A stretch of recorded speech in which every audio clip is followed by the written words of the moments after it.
putting this note here as a reminder myself. Whatever you feel like you're missing, you have to create this thing. I can see this pattern in my life from a young age. And it kind of all wraps into the idea, or Viktor Frankl's existentialism, his logotherapy, meaning therapy. He identified that more people were coming to him because their life felt meaningless or unconnected or like trivial. More people were coming into him for that than like some serious like suffering from basic needs, you know what I mean, like food or well, not just food, but their lives weren't incredibly difficult, they just felt empty. Okay, he identified that a lot of his psychological clients were coming to him for that reason. So logotherapy is meaning therapy, and he said that first you have to pick one reason not to kill yourself. A little extreme, but you might as well set the bar. You might as well clarify things radically right from the beginning. Why are you alive? People die all the time unexpectedly. See out here in Green Lawn right now, people die unexpectedly. People's lives are too short. What's his name? I don't know that they're too short, but they appear that way, right?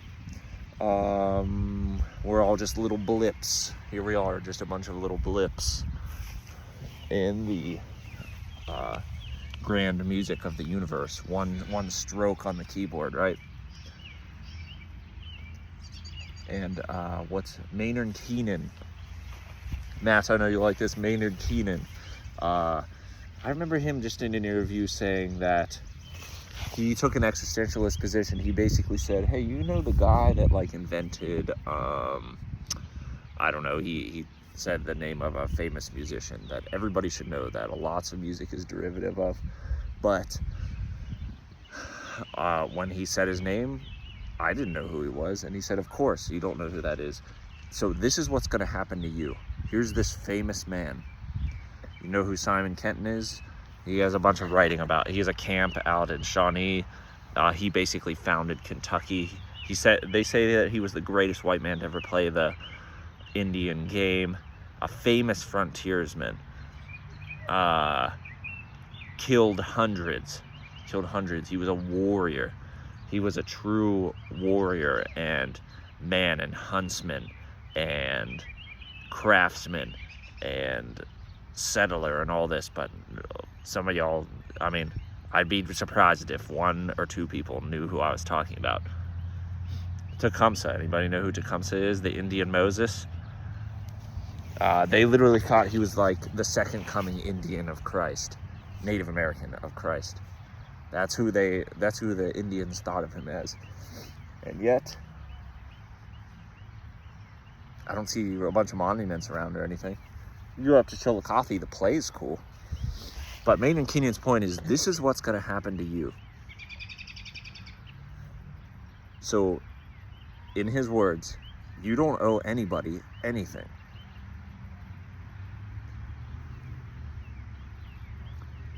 This is an existentialist position, the idea of thrownness, that we're ultimately alone.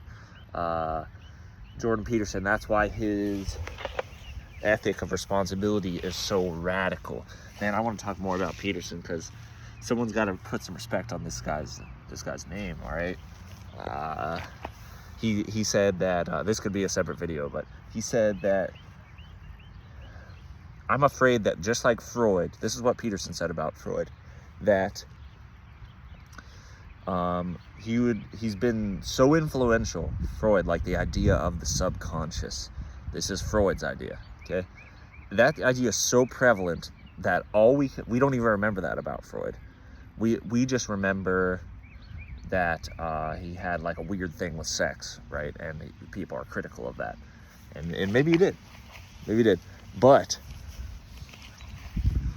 the subconscious, bro. What is a more prevalent idea in psychology? This idea that there's some other active part of us that's working against conscious us. This is like this key issue, the inner child. All this stuff has to come from Freud, right? But It's so much the water we drink that we don't even remember his innovation.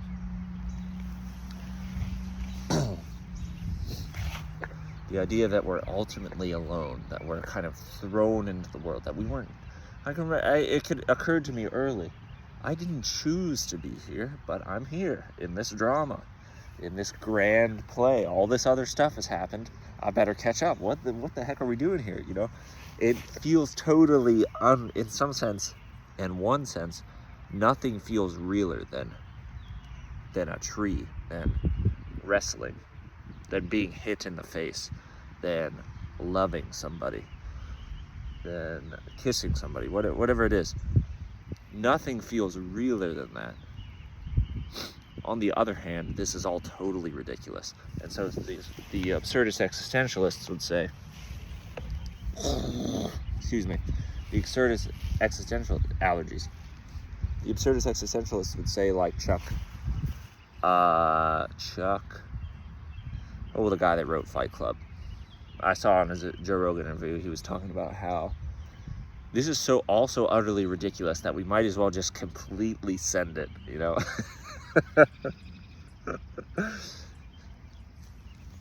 He has a point. Where was I going with all that? Whatever we feel like we're missing, we have to create. This is the idea in the hero's journey. The hero has a problem, and this problem happens over and over until one day, this happens. I don't know. The guide appears when you sit. What they say, when you're ready for the teacher, he will appear, right? And yeah, I think the idea there is that it's not that these things just magically happen, but when the problem's big enough, suddenly you start looking for, your subconscious starts looking for this solution. And in my case, that was my creative process teacher, Lane Reiser, or that was meeting Nate at Hoover Combat, or that was meeting this guy named David Dowdy that explained to me Reformed theology, and or that, on and on. Whenever you're experiencing some significant conundrum, the teacher will appear. Your experience suddenly is reframed that way. And so that's why I'm saying whatever is like your core issue in life, you have to be the person that takes that journey, that leaves the Shire, that goes out into the unknown, into the underworld. Anytime something unpredictable happens and you're totally lost, you're like, oop, Peterson's words, oop, quick trip into the underworld, you know?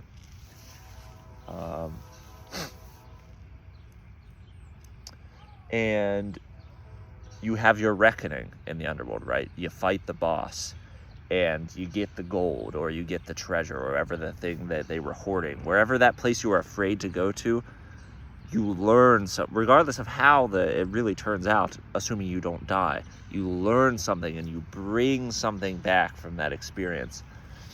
Let me see here. Like with Seymour in college, when we started doing our own art collective, and these 4 other people that I was living with at the time, in our dorm, we learned truly how to push our capacity to create. I mean, we generated like no one else. We would lock ourselves in a room or like a gallery area for a month, as hard as we could push it, and we brought all that art out. I mean, we were monsters, and we wouldn't have been able to achieve that if we didn't bounce that off of each other, and if we didn't have that time in college, and if we didn't have the excuse to look like students and be exploring this stuff. I'm thankful for that time in college. The one thing that Peterson says is, of course, if you're a student at a university, it's respected in society that you have space to learn things. You have, in your liberal arts education, you're learning about philosophy, you're learning your general educations, statistics, I don't know, history, and you're taking art classes, even if you're not an art major. The idea is that it's supposed to expand you. I actually gave my students at Shawnee, when I was teaching 3D Foundations, a little pitch like that. Just saying, hey, what you guys learned here, use this time to explore productively, Read. Freaking read a book. I didn't like reading. I liked the idea of reading first before I liked reading. I just liked the idea of it. Professor Merriweather gave us a copy of Nietzsche and Hume and Descartes and Plato's Republic, and it was just cool to rereading philosophy books, like 50 pages a night. Reading and writing, he said, is the greatest way to learn. And I still like to abide by this, not out of some great obligation, but because it's just makes life more interesting. It's part of the problem I'm trying to solve, I guess, to know how to connect and just connect people through movement, grappling through philosophy. Maybe part of what I'm trying to create is a way to, okay, here we go. We're coming to the point of it. So what am I supposed to create? In some sense, we can only do where we're at, what we're at right now. Like, it would be I guess it would be cool to have a multi-million-dollar facility or something, but I think you have what you can handle. Barry at sorry guys, I'm hearing a siren. Barry at Yamato, I agree with him. You have what you can handle. You have the amount of money you can handle. Rather than think the world is pitted against you, or that the evil overlords are keeping you from some amazing, abundant life full of endless pleasures, it probably makes more sense that we can build what we can build. We're in a relatively free country. The work here is not torture. Even in food service a couple days a week, not torture at all. If you learn the things that you can learn where you're at, if your job sucks or your boss sucks or the people around you suck, go spend some time around people that don't suck. Your job's not to keep your job, it's to find a better job. To give yourself the room and the skills and the qualifiers to find yourself a better job. I think Scott Adams said that. He reframed careers as that. I think that's a good take, really. So what's the thing I'm trying to create? Well, I have noticed that through movement, through dialogue, through an ecology of practices, kind of like the material you need to create a successful garden. It's not any one thing. It's not just talking. It's not just fighting. It's not just movement. It's not just being in community with people. It's not just any one of these things. It matters what you do. It matters that you get kind of the rough edges rubbed off of you a little bit with some grappling and testing yourself a little bit. Some difficulty, right? Not in a way that we beat ourselves to death, but in a way that we're fortified, right? That we have some strength in our hands. And not just talking endlessly. I do like to talk a lot. Maybe some people need to talk more. Some people got to freestyle a little bit, you know what I mean? Some people need to sing and dance and whatever. And it's not just, the nuclear family. Even though the family, I believe, is we're too fractured as families now. I do believe that. However, you have what you have. You got what you got. And so, there is something you can do. You can start where you're at. Stoicism, the ultimate philosophy of starting where you're at. Epictetus, what do you need if you have God inside of you? How many layers of retirement strategy do you need if you have God inside of you? Here we are. You don't owe anybody anything, Maynard, right? And so you try to be you try to at least be a net positive person, and you're gonna fuck up. You're gonna be shitty sometimes. But, you know, I don't know, things like testing yourself a little bit, courage, some dependability, some also, what would I say? A little bit of building a little bit of character, taking risks, while also trying to take care of the people around you, being more selfless. You know, these things, there are things we can do. And what was I getting at? Okay, circling it back to this. Creating the thing that you would like to see created in the world. Maybe you could take a little bit of time to write that down. I've just kind of circled around the issue a lot through my writing, and I've processed a lot through that. And I think like in the last video, I'm not transactional, I'm transformative. Something about the way I operate helps people change. Something about just the like amount of interest I have in different things, how I connect with people, just kind of naturally. My empathy for people. Empathy doesn't mean you're a good person. It means that you can like you can do this with your enemies too. You can put their glasses on, or you can put their shoes on, right?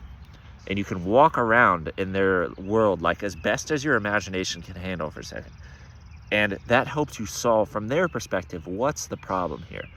They're saying this. They're saying that this is the reason they did it, but I wonder if that's really the reason they did it. And you run the little experiment. You put your imaginary glasses on, or your shoes. So I'm like, that just happens to me naturally. So much so that sometimes it's a problem where I don't need to really like feel bad for the person. I need to, they need to be held accountable or something like that. You know what I mean?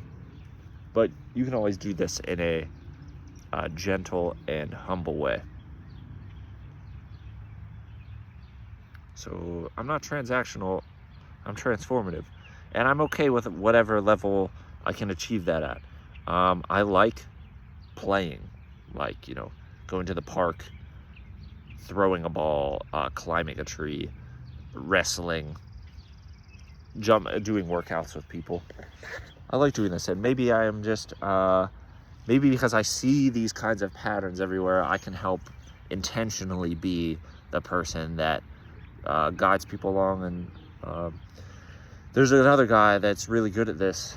I'd mentioned it before in the last video, actually, Nathan Noble, that he's a shaman. And a shaman is just someone that enters an altered state of consciousness and returns with insight. They don't have to do this with drugs.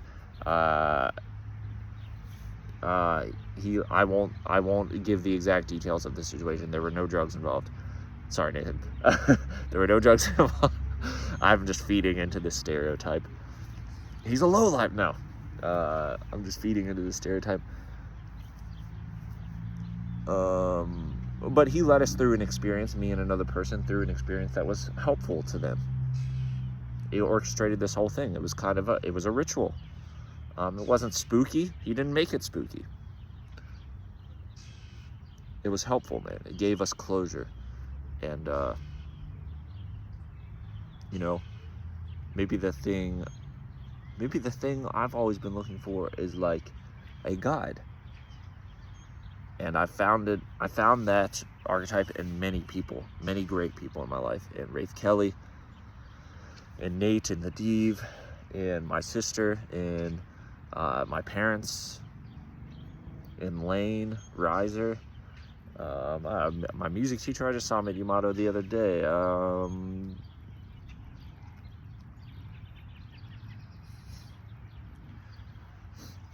Whatever is, point being, start where you're at. Whatever it is you feel like you're missing, try to be that for someone else. Try to create that in the world. It's super fun. And remember, the person that enjoys, what do they say? Who said this? The person that enjoys walking is going to go further than the person who's just worried about the destination, right? Hey, We don't know if we got tomorrow, so that's all we really got. Find one reason, guys.